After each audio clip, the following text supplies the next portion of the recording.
Everyone sees Alec as the Joker, and he is a funny guy as well. But then once you get to know Neil, he was the funniest out of the three of them, seemingly. So yeah, absolutely wonderful personality. Tell me what you remember in terms of maybe a particular song that you. I mean, we know his compositions were extraordinary, and we know that he basically wrote everything. I think. What are some songs he didn't write? Different Strings. I think he didn't write that. I know there were some songs on the early albums, but generally speaking, he left such a library of inspirational lyrics that then Geddy was able to, in his own indelible way, create that we, to this day, that we still listen to when listening to and enjoying Spirit of Radio That or itself Tom is Sawyer. amazing, right? That Yeah, itself when you is think of it. extraordinary. But Yeah, yeah, I mean, people ask me what are my favorite Rush songs. I could kind of give you a few here and there, but the ones that always stand out are the ones that affected me deeply. I'm talking about songs like Losing It and Between the Wheels and ones that maybe aren't as popular to the average lay Rush fan, but the hardcore fan will say, I know exactly why you love that song. Give me yeah. your individual. I'm curious, what are some of the songs you think of today that when you think of fondly almost makes it seem like Neil is still on this earth? Before we move on from there, what are your deep tracks? What's the deep track that you love? Oh, the deep track, the one that really carries me away. Honestly, I'm almost embarrassed to admit this because I've been listening to it a lot lately, but it's The Necromancer. Oh, Something Lovely. about the way Yeah. they recorded that song oh no, that immediately is makes me feel like Frodo from the Shire, and the yeah, rest of Yeah, the no, that world is is gone incredible. now. That's yeah, you keep yeah, forgetting, and that's the thing. They've got such a vast catalog, and you can yeah, dip into any of them, and it transports you to a completely different world. And the yeah. Three men from Necromancer Willowdale, Ford to River Dawn. I mean, it's like, yeah, Precisely, is a completely young, otherworldly. I mean, Yeah, what sounds like a barely, a post-pubescent Geddy Lee singing about you think there's something calling you, you're wanting to return. I mean, there was yeah, such an innocence to it it's in beautiful. how they sung and played the music Yeah, that when you mention off the bat, Paul, about being influenced and enjoying Fly By Night and Caress of Steel, yeah, those albums get forgotten. They were not yep, commercial successes. Let's face it, the band almost ended. Can you imagine if there's no yeah. 2112? There's probably Oof. no Rush to Yeah, yeah, yeah, discuss. hmm So yeah. so for me, those 10 years, and it's so powerfully ironic that you would feature Terry Brown because I think no one can Yeah. speak better to the experiences of being part of Rush. He's absolutely a gem of a man. I've gotten to be really good friends with him. I talk to him almost weekly, and it's my honor. I love the man. He's amazing, hmm and he's so humble. It's not like, oh, I'm Terry Brown. Look who I'm producing. He just, he loves to tell stories. Oh yeah, well when we did this, we did, and then he's had me up to his studio and to listen to his Atmos. Oh, listen to this version in Atmos, right? And he appreciates my opinion, and it's like it's Terry Brown. What's my opinion mean to him, right? It's like, so a wonderful man, and I'm so happy he's coming out on the first, and yeah, And he'll be there. Terry Brown yeah. is the real deal. One quick one for Yeah, for sure, the absolutely. songs is Bastille Day. Oh, So my mom was a wonderful lady who put up with my band rehearsing and practicing in the basement all the time. And one day we finished, and she goes, "I didn't hear Bastille Day today. Where's Bastille Day, boys?" Right? And she always insisted we play Bastille Day. So that would be a song that always is close to my heart, just because my mom loved that. And we were Oh, at the Orbit Room, which is a bar owned by Alex LIfeson and Tim Nodder, and we were having a release party. I think it was for Vapor Trails, and my mom came down, and this old guy's looking at my mom, goes, "What would she be doing here? She won't know anything." I go, "Mom, Bastille Day." She started singing the song, and the little kid's face went, hey, it's like, my God, she knows all the lyrics to Bastille Day. I go, "That's why she's here." Yeah. hold on. Did you just say your mum was at the party for Vapor Trails, the Yeah, release yeah, yeah, party? yeah. Yeah, I oh my organized one goodness. at the Orbit Room, Oh, Peggy Ciccone, oh and yeah, then yeah, so a bunch of us showed up to listen to Vapor Trails for the first time, and yeah, my mom came out including for your mum. That's wonderful. yeah, That's yeah, yeah. wonderful. Yeah. Well, That's Ari, you wonderful. mentioned Signal's album being your favorite, and but the production maybe was a bit gloomy. I think you said when Teddy Brown was over here, was it 2 years ago? He's come to Yeah, Scotland yeah, twice. yeah. During his chat on stage, I think someone asked about that album, and I think he has remixed it, Yeah. and he said he's opened up the sound stage for the drums, etc. I So I I hope that will find the light of day at some point. I've heard versions that have been remastered, and Mm. it's Yeah, like I think this is actually a it's remix. unearthing treasure Yes. because you realize how much of that initial, as I said, that was the era of Dolby. Everything we were buying was Dolby, Yeah, and yeah. yeah, the problem with adding it is you lost a lot of the nuances they had on what Yes. I felt was in moving pictures. So that's Hmm. why I always thought to myself, if somehow Terry made Signals sound as close to moving pictures as Farewell to King sounds to Hemispheres, then I Hmm. think Signals would have been an even bigger, impactful album. I felt it kind of got lost in the shuffle. They decided Yeah. to move on from him. I often wondered what Grace Under Pressure would sound like as a Terry Bound produced album, because if you Oh, remember, interesting. you know, Yeah. Grace Under Pressure had some amazingly kinetic songs, but the problem is they kind of got lost in that kind of reggae era, police sounding Yeah, Andy yeah. Summers guitar, which And I think that was the Terry, part of, well, Signals was part of the synth era, and that's what put a lot of exactly. people off. It's like, where are the guitars? And that might have been part of Terry's. I don't know if we've actually asked Terry that. I don't know if It's I'd a good want to. question You to know, ask him, isn't it? why did you jump or were you kicked? You know, when they parted ways. You know, I don't know. But then you look back, and some of Alex's best work is on those albums. That's the Between the irony. wheels or a solo, The you know what I mean? Yeah. exactly. Sometimes you need to change a production strategy to get something different from your guitarist or from your bass player. And obviously, Power Windows and Hold Your Fire were the result of that. For me, Mm. when they went back to Presto, it was like realizing sometimes less is more because, as you know, Presto yeah, is a very quiet sounding album, but Yes. it has punches with it. You know, further to that point, we talked about the indelible mark that the albums leave, and I would imagine for the both of you, you're really anticipating at this event that you're going to have some very emotional, very visceral moments. Tell me about what that means to you to know that you're going to be surrounded by Neil's family and friends and this wonderful external family of thousands of people who will be there because of what he meant to their lives. And so here you are saying, if he meant so much to you, then believe in the things that he believed in. And that's what I love you're doing. You're raising awareness for this yeah. horrible, I, horrible I, condition. I think Tell me about it. we've had the opportunity. I did, and Steve came over.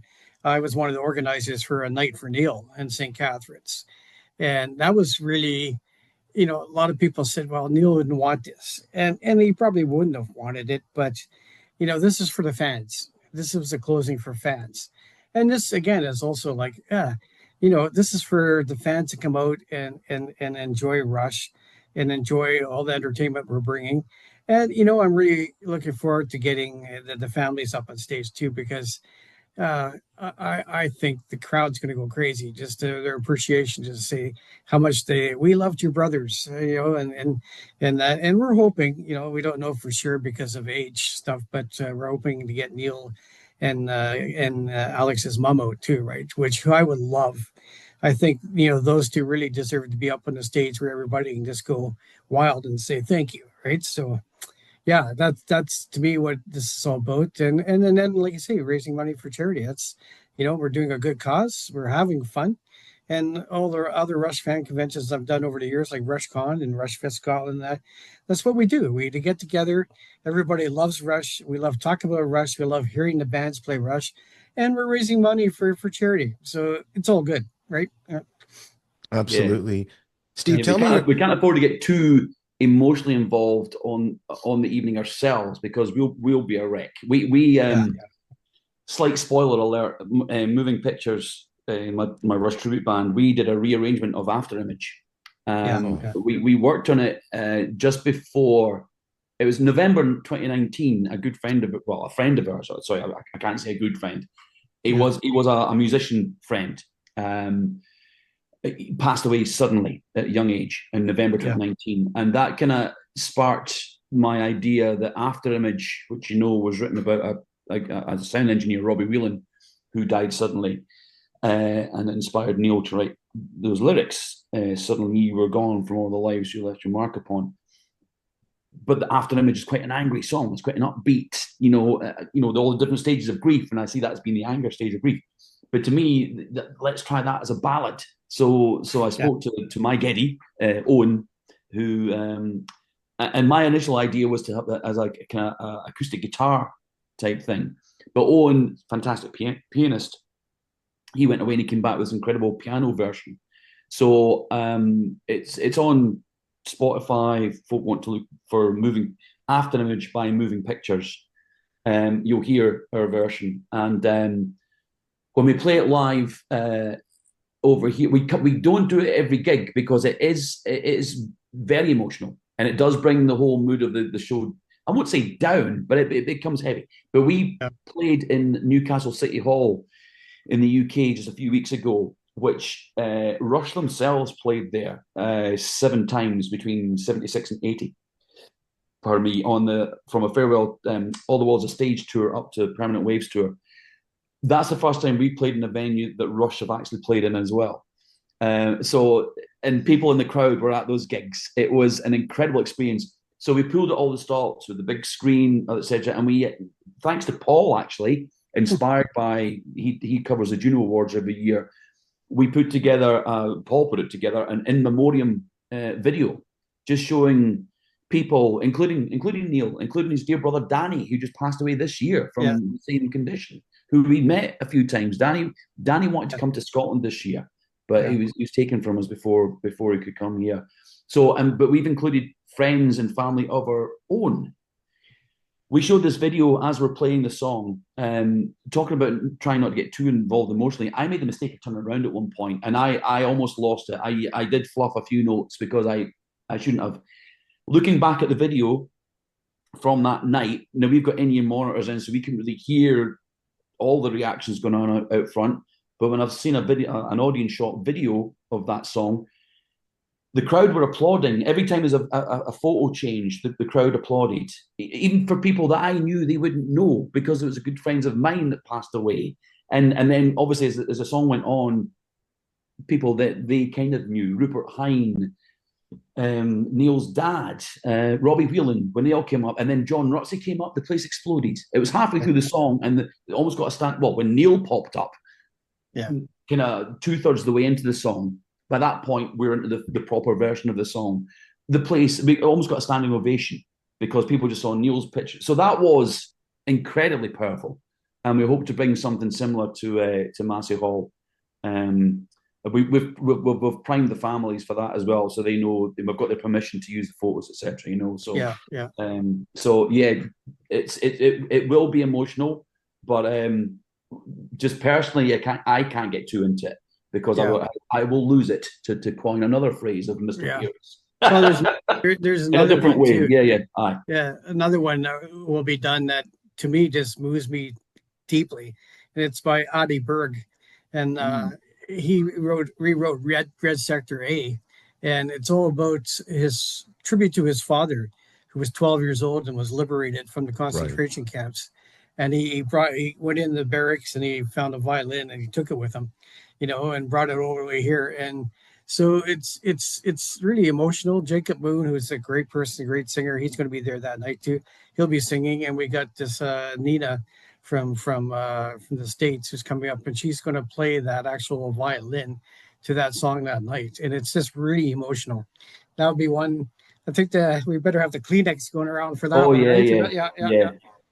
Yeah. There's no question. The adaptation of some of these songs, right, Paul? I mean, you take a Red Sector A and Afterimage.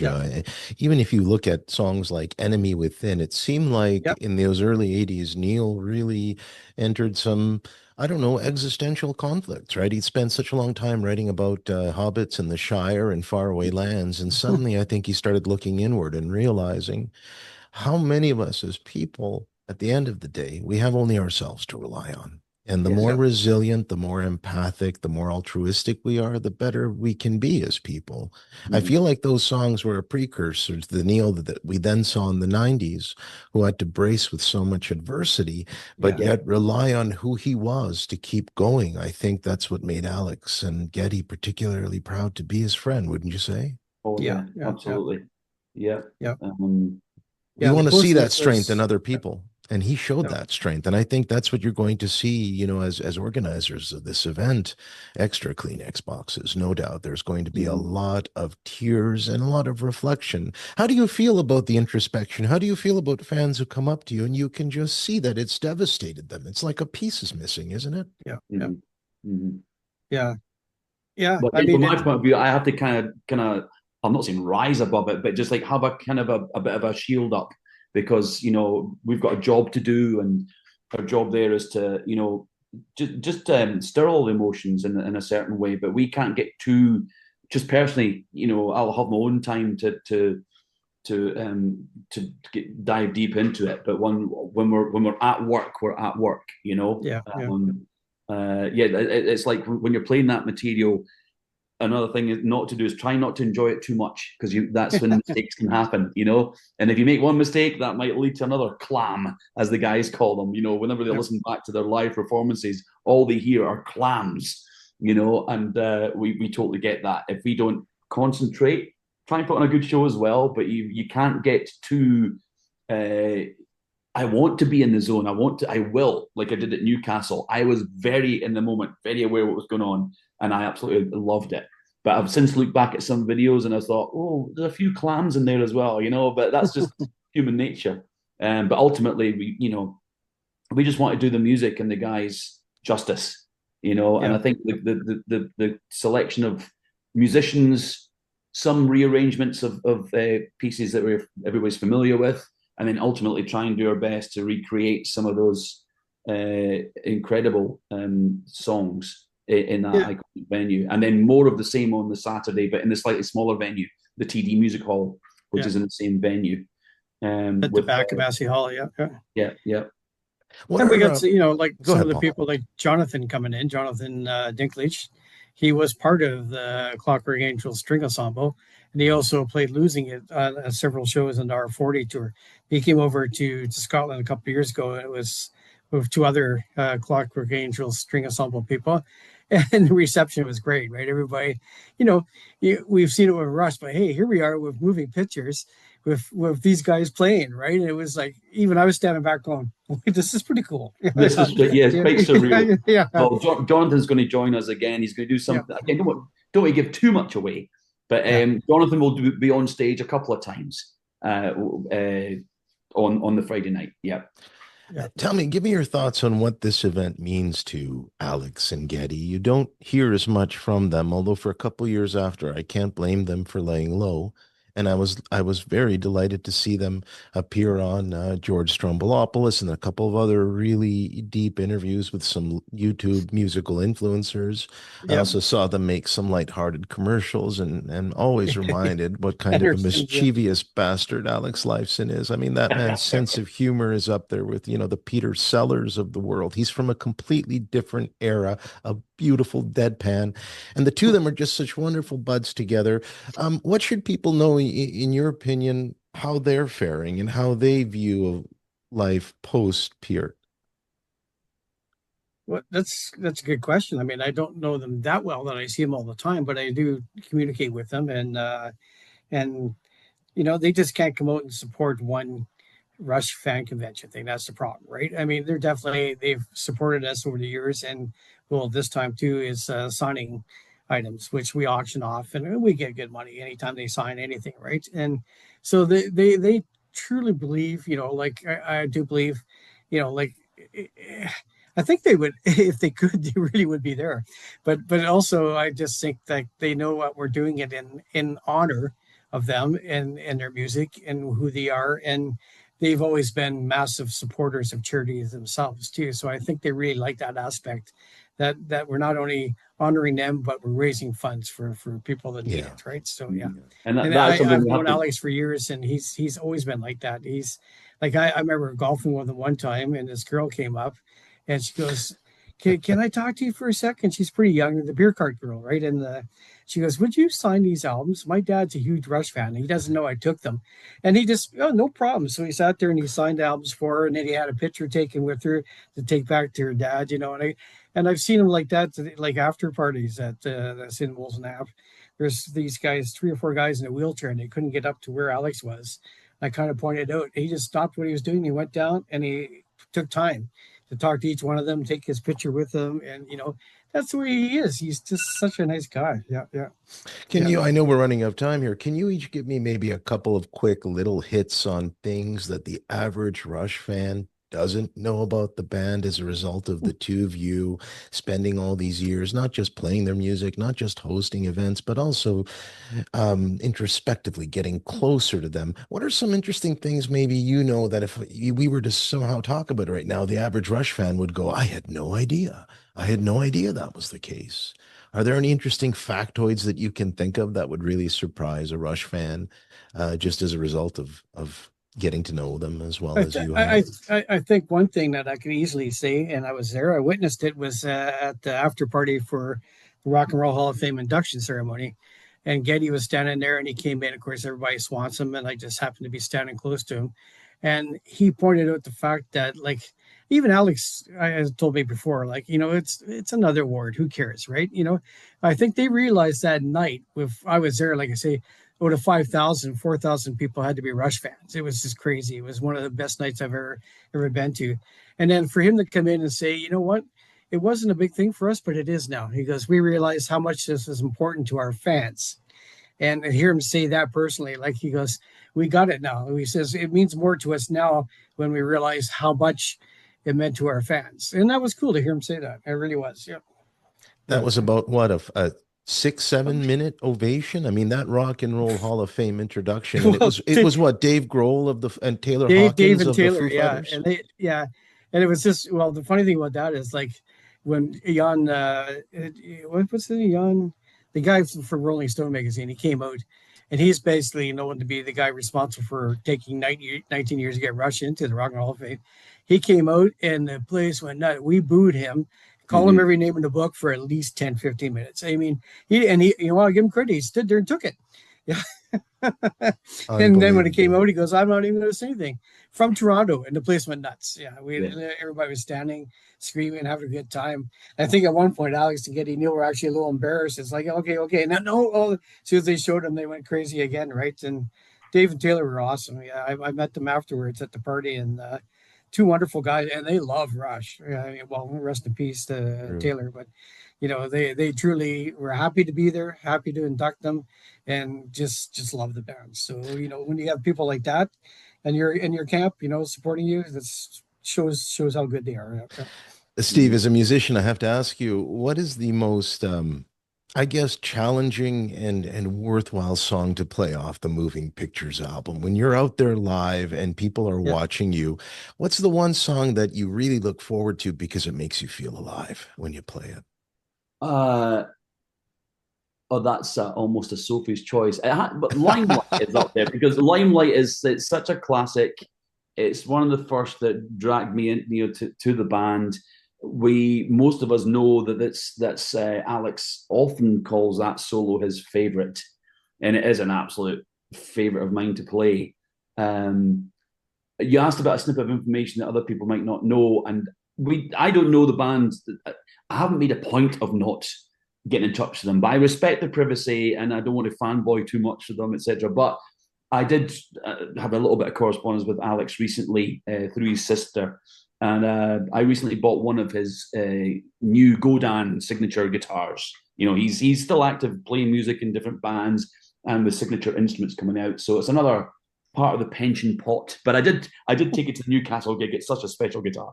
So when it arrived, it's the red Stratocaster shape with a mirror scratch plate, the Godin Lurks Grace guitar, and with a Vega trem system, which is just, to play Limelight on this, it's just a thing of beauty. I just took a quick photo of it holding the Lifeson chord, and I sent it to Sally, who sent it to Alex, and he came back, and I won't give you the whole message. It was like, basically, yeah, you're holding a worthy chord. And he did say, so here's a little nugget, I'm sure he wouldn't mind me telling the world, that he says, of all the guitars, he plays guitar every day. That's his go-to guitar. Is that it is a thing of beauty and it plays so well. So the Godin Grace guitar is Alex's go-to guitar these days whenever he's noodling about, which he does every day. So, I saw a video of him and he was actually playing that guitar. Yeah, that's the one. Yeah.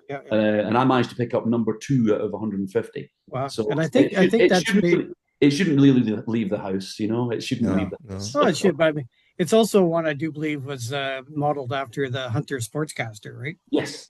Also knows the Distant Early Warning guitar. That's the one that he was in that video. Yeah. Those songs will be remembered, as you mentioned, because the quality of the way that many of his solos are recorded is just lights out. I mean, you can take pretty much every solo from Permanent Waves onwards up to about, I think, even Power Windows. And it's astonishing how his guitar playing only improved and became more and more soulful. It must be tough, isn't it, when you're in a band and the drummer becomes so mercurial that people forget this is like a problem that Cream has. You know, there is a Jack Bruce and an Eric Clapton in this It's band. unbelievable to know that, like, as great as Alec is, he might be the weakest link, you know, which is like mad, absolutely mad. So I'm really sorry, Ari, but we've got another meeting on right. No worries, gentlemen. I want to thank you both. You are both a credit to the human race, as far as I'm concerned. What you're doing is as noble as it is worthwhile in every respect, and I will do everything I can to help promote it and make people here on my side of the pond know about it. Continued success, and thank you for doing this. So you're coming to the shows, yeah? I have no choice now. You pulled me into it. After this interview, I was seeing what my schedule was like, but the truth is I wouldn't miss this for the world.